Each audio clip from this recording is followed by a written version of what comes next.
The test is in 4 parts: Part 1, Part 2, Part 3, and Part 4. Now look at Part 1.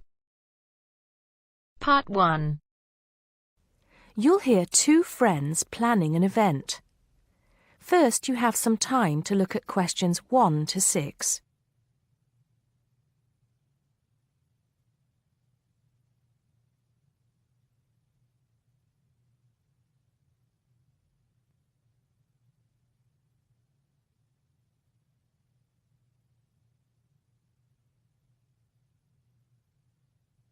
Now we shall begin. You should answer the questions as you listen because you will not hear the recording a second time. Listen carefully and answer questions 1 to 6. Hello, Joan. I'm glad you could come. Hello, Peter. What's up? Is something the matter? No, everything's fine. It sounded urgent on the phone. Did it? It's just that I've had this idea and I wanted to see how soon we could get it off the ground. Well, don't keep me in suspense. You know they're planning to close down the local clinic. It was in the newspaper yesterday, but most people have actually known for some time. Well, I thought we should do something about it. What did you have in mind? I thought we could organise a charity event and donate the money to the clinic. I know it doesn't sound like much, but it will show the local council how we feel and that we mean business. That'll take quite a lot of organising. Why don't we just hold a protest outside the town hall? A protest would take just as much organisation as an event like this. Besides, I think fewer people would turn up. A village fair or something like that would attract more people and get money for the clinic. People are more generous when they're enjoying themselves. OK then, it sounds good to me. How do we start? First, we put our heads together and come up with a list of people who'll be willing to help and people who can provide us with some of the things we need. For example, we might need a caterer to provide refreshments, a rock band for entertainment, tents and so on. Then, we do a lot of telephoning around and try to get everybody together at the same time in the same place. Sounds like a lot of work to me. Well, that's only the beginning. First things first, though.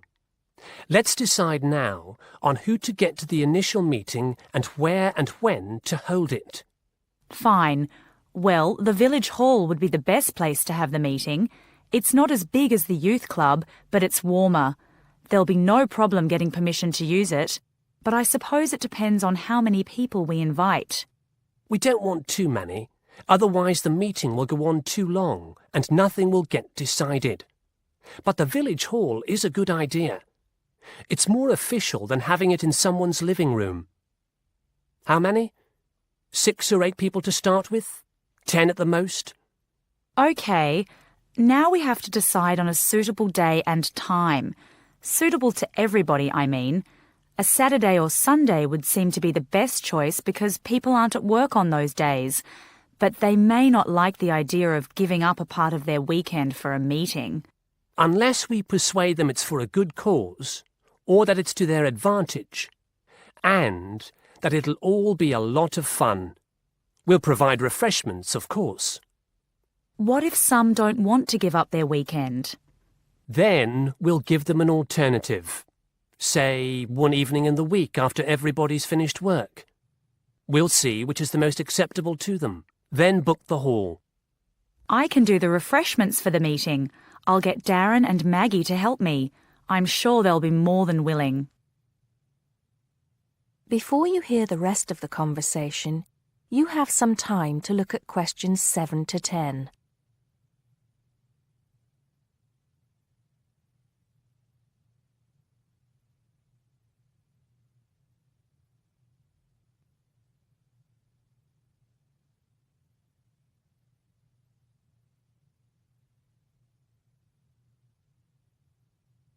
Now listen and answer questions 7 to 10. So, what's next on the agenda? A list of who we want at the meeting. Yes, of course. Obviously, we want someone from the clinic. I think Dr. Perkins would be best. He can tell us exactly what the financial situation is there. You know, how much money it takes to keep the place running, and how important it is for the community to have the clinic. The vicar too. He can rally lots of support. And Mr. Sims, our Member of Parliament. He is very busy, but I think I can persuade him to come, or get his wife to persuade him to come. I see her quite a lot socially. That's great. 2 other people I have in mind are Freddie Smith. The journalist? Yes. Well, he's the editor of the local paper now, and might be useful. He might let us advertise for free, and he'll know how to go about getting leaflets and posters printed. That's another thing. We'll need volunteers to put leaflets through people's doors and stick up posters all over the place. We can decide that at the meeting. What about the other person? What other person? You said you had 2 people in mind, Freddie Smith and... Oh, yes, Mr. Gates. Mr. Gates. Do I know him? You must do. He owns Greatfields Farm. We need a large area to hold the fete. Right. So how many have we got then? 7 or 8? There's Dr. Perkins, Mr. Sims, that journalist. Freddie Smith, you mean? Yes, him. And the vicar and Mr. Gates, the farmer. That's only 5. There's you and me. That's 7. That will do for now. Let's start making phone calls. That is the end of part 1. You now have half a minute to check your answers.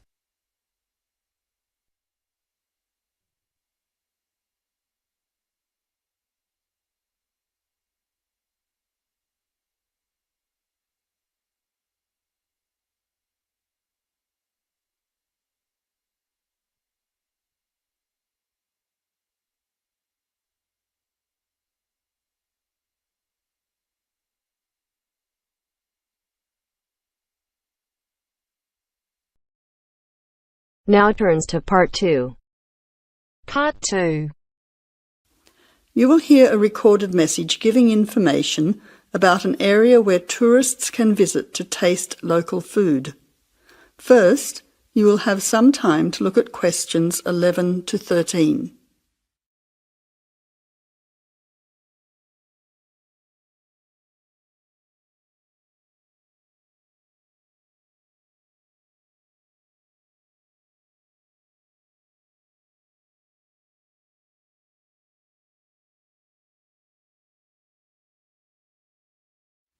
Now listen carefully to the first part of the message and answer questions 11 to 13. Welcome to the tourist information line for the Valley Food Trail. Here you will find many local food products for you to sample and buy. It is possible for you to spend as much or as little time as you want, but I suggest that you allow a full day for touring this area. Of course, there are many half-day tours available for those of you short on time. Now, it's quite a large area and stretches from Brookville to Ford Hill. For those of you unfamiliar with the area, that means that it is 10 kilometres to 35 kilometres from the city centre, or by car 15 minutes to the closest point, continuing to 55 minutes at its furthest point from the CBD. Of course, apart from food, there are many other places of interest in this area, including cafes and restaurants and galleries and studios. But I wouldn't recommend you go here to see parks and gardens. The other information lines will give you specific information related to these particular attractions. Before the final part of the message, you now have 20 seconds to look at questions 14 to 20.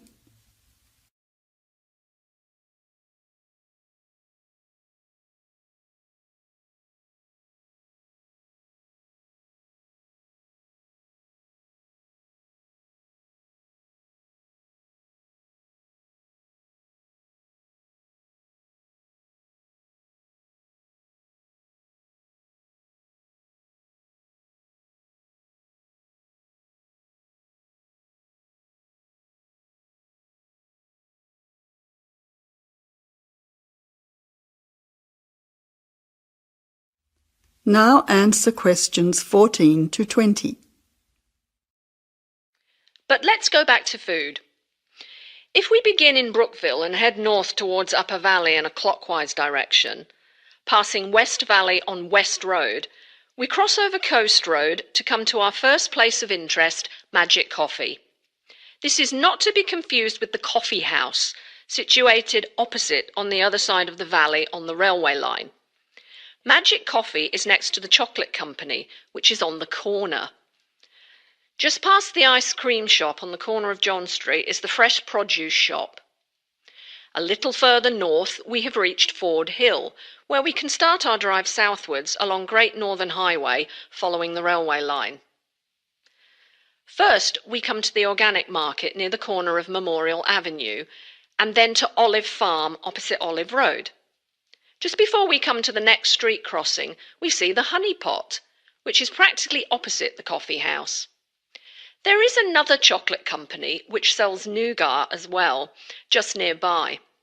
Following the railway line along Great Northern Highway, we return back to Brookville. Now, as I have said previously, if you only have a few hours to spare, there are several places that you shouldn't miss. The two chocolate places make equally nice chocolate, but the factory has the added bonus of nougat, unlike the company. Of course, everyone loves ice cream, especially unusual flavours such as coffee and nougat, so the ice creamery is definitely worth a visit.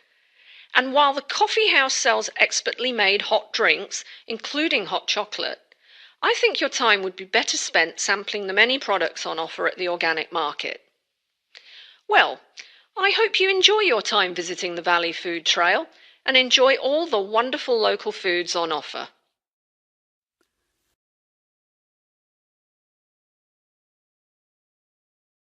That is the end of part 2. You now have half a minute to check your answers.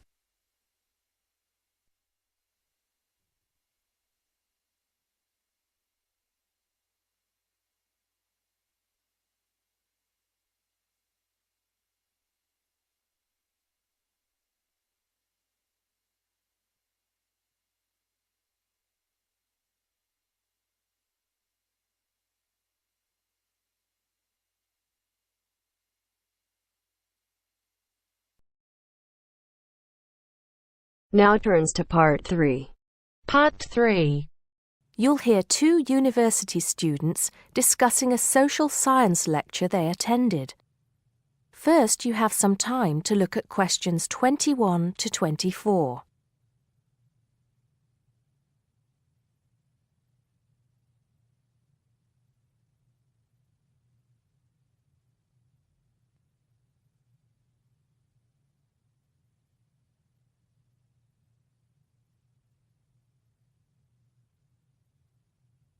Now listen carefully and answer questions 21 to 24. Did you go to the first social science lecture yesterday? Yeah. Didn't you see me there? No. I was trying so hard to understand the lecturer. What didn't you understand? A lot of it, really. For example, he said we needed to study history as part of the course, but I didn't get why. You probably missed it. He said early on that we need to learn from our past mistakes. Right. But he also said we need to put ourselves in the place of our ancestors. Why is that? I think the point is that it's not enough to know how they lived and what they did. We need to know what they thought. I see. And I've written transferable skills in my notes next, but I have no idea what that means. If you study social science, you learn skills that you can use in a job. Oh, right. Is that all? Okay, but why is that? The point he made was that in studying social science, you use a flexible and adaptable approach to learning. Before you hear the rest of the conversation, you have some time to look at questions 25 to 30.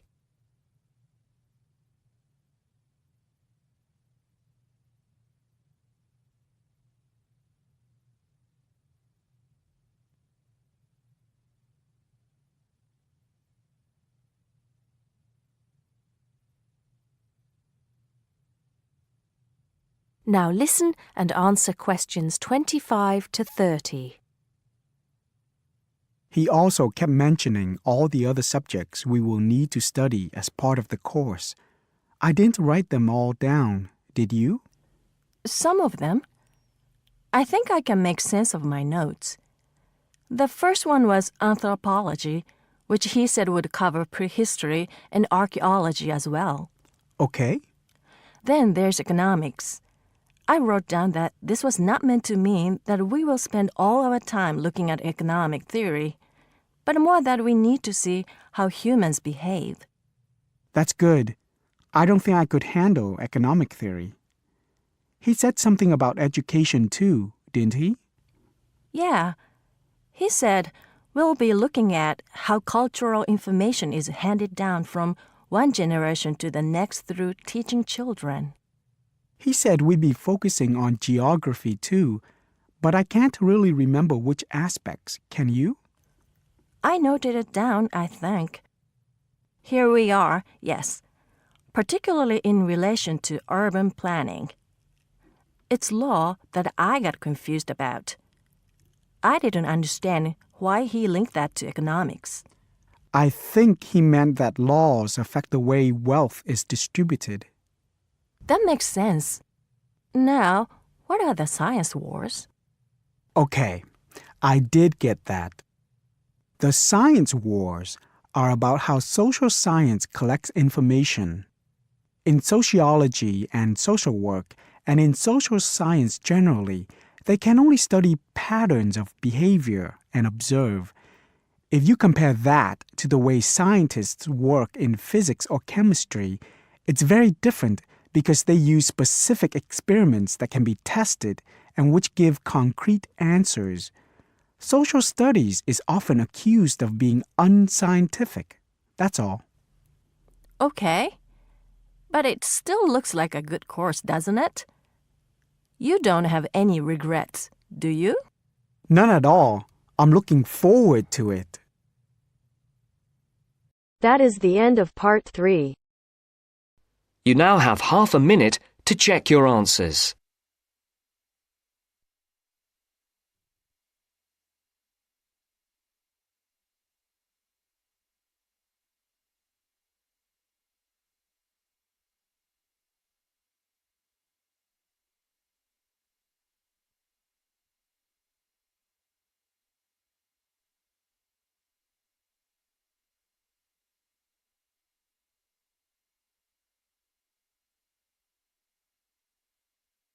Now turns to part 4. Part 4. You will hear a lecturer talking about the solar eclipse in history. First, you have some time to look at questions 31 to 36.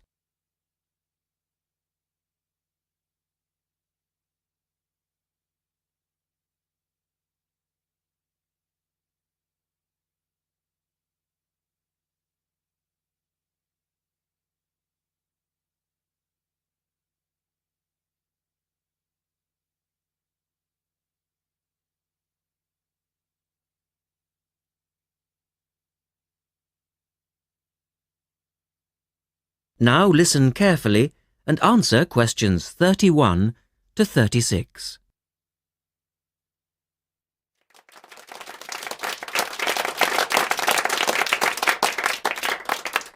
Good evening and welcome to this month's Observatory Club lecture. I'm Donald Mackey and I'm here to talk to you about the solar eclipse in history. 1,000 years ago, a total eclipse of the sun was a terrifying religious experience.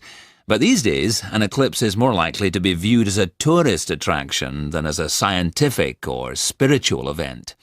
People will travel literally miles to be in the right place at the right time to get the best view of their eclipse. Well, what exactly causes a solar eclipse when the world goes dark for a few minutes in the middle of the day?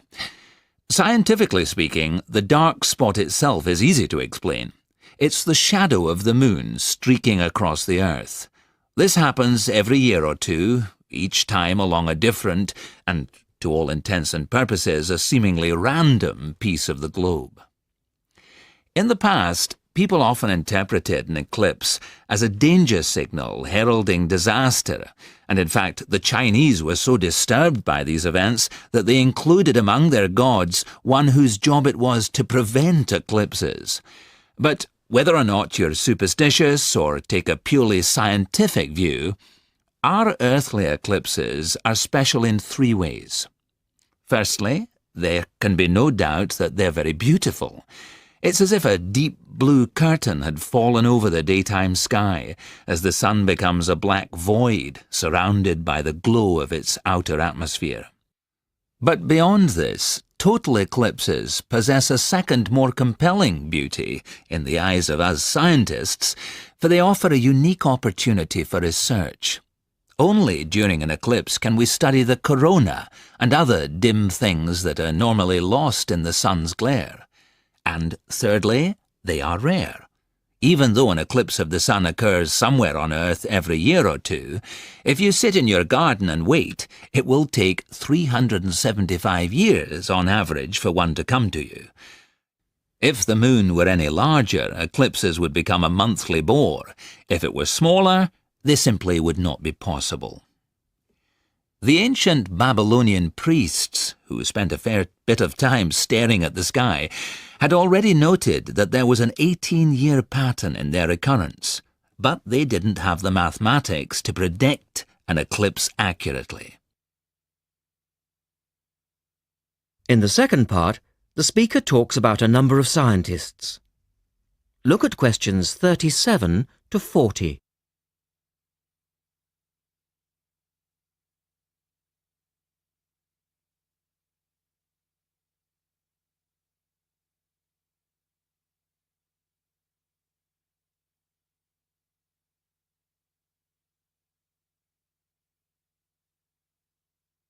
Now listen carefully and complete the table.